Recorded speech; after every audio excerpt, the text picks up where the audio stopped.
Welcome back. My 32 female life is in complete turmoil, and I have no one but you internet strangers to turn to for help. Here's some background info. For our 3rd year anniversary over a month ago, my husband, Troy, 31, invited our friend group over for a wine and dine night. I wasn't really sure if it was a good idea, but he insisted on having a party to celebrate us. I know it sounds disgusting, but at the time, all I kept thinking about was whether his best friend was going to show up.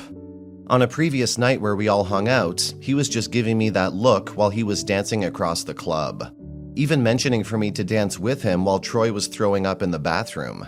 I did refuse to dance with him, but we've had too much to drink and he was just very hot with his buttoned-up shirt opened down to the last button. I knew at that instant, dynamics of our relationship had changed. I didn't know what I would feel seeing him at the party. I hadn't seen him since that night, and it had been a few weeks. I wanted to discuss about the moments that transpired between us and wanted to put it past us, I guess. Bit of backstory. Troy's best friend Mitch, 34, has known him for 20 years now, and I've known him since I've known Troy. But we've been platonic friends for the first 2 years of my relationship with my husband.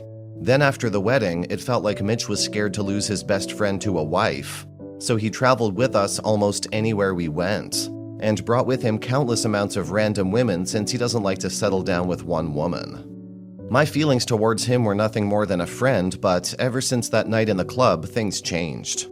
That night, after Troy gave me a toast about how much he loved me and how excited he was to have kids with me, I felt the embarrassment crumble me into pieces, and I excused myself to the guest bathroom to be able to regain composure. I was going to leave the bathroom when Mitch came after me, and what happened next wasn't entirely on today's to-do list. I felt so much pleasure I couldn't contain myself. It felt so exciting knowing that everyone else was outside while I was being hammered inside trying to be as quiet as possible. It went on for another 15 minutes when I heard a knock on the door. Then I heard Troy's voice calling my name, and the guilt instantly hit me. I pushed him away and pretended that I was fixing myself and went out a couple of minutes later, him following me 30 minutes after.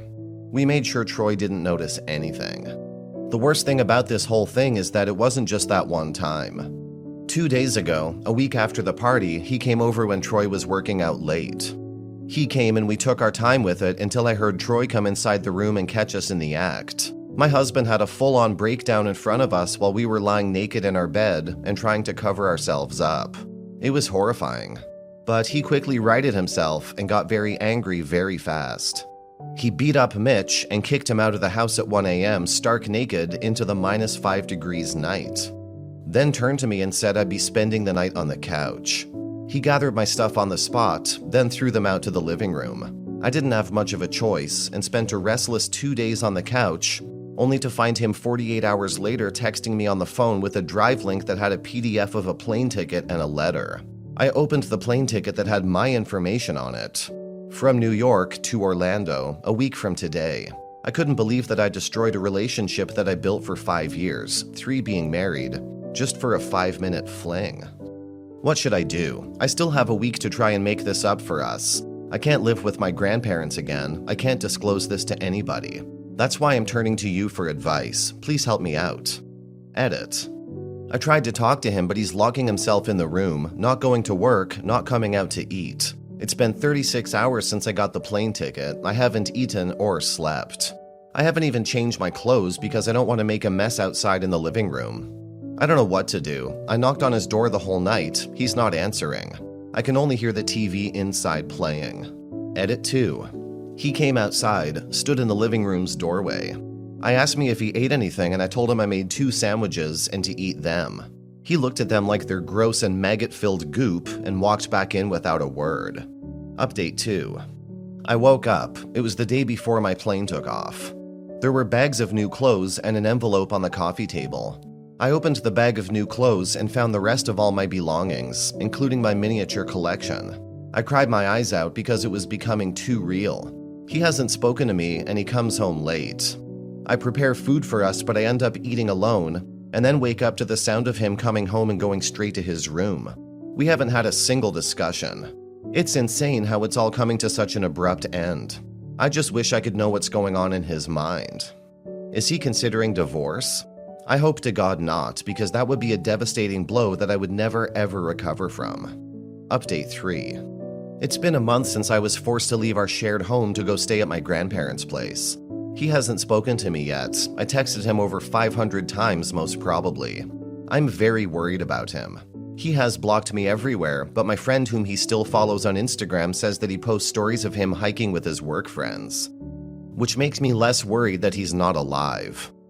Today, I received a big envelope, and when I opened, I found the divorce papers that I've been dreading all along, plus a letter. I haven't read it yet, and I haven't signed the papers yet either. Edit. I read the letter. It was heartbreaking. I couldn't keep reading it.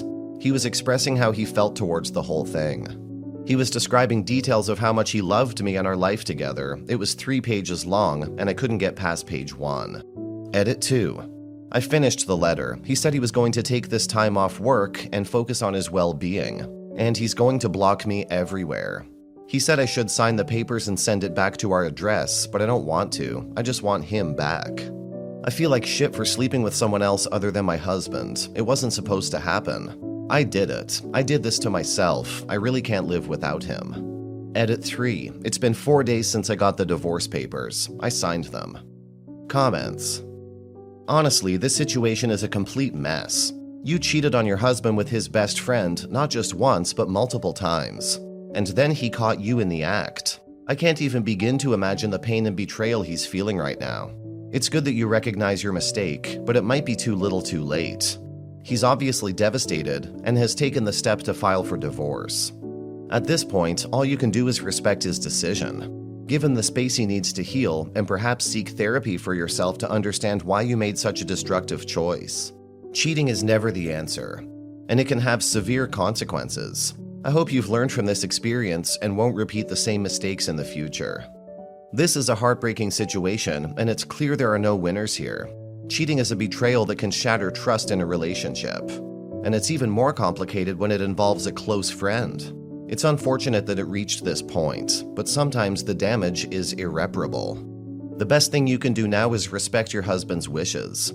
He has asked for a divorce, and it's essential to honor that decision. Focus on personal growth and self-reflection so you can understand why you made those choices and work towards becoming a better person. Seek therapy or counseling to help you navigate the emotional turmoil you're going through. I can't help but feel for both sides in this situation. Infidelity is a painful experience for everyone involved. It's clear that you regret your actions, but your husband is understandably devastated by the betrayal. It's good that you've signed the divorce papers. It's a step towards closure for both of you. Moving forward, take this as an opportunity for personal growth. Reflect on your actions and work on becoming a better person. Remember that healing takes time, and it's essential to respect your husband's need for space. Seek therapy or counseling to help you process your emotions and learn from this painful experience.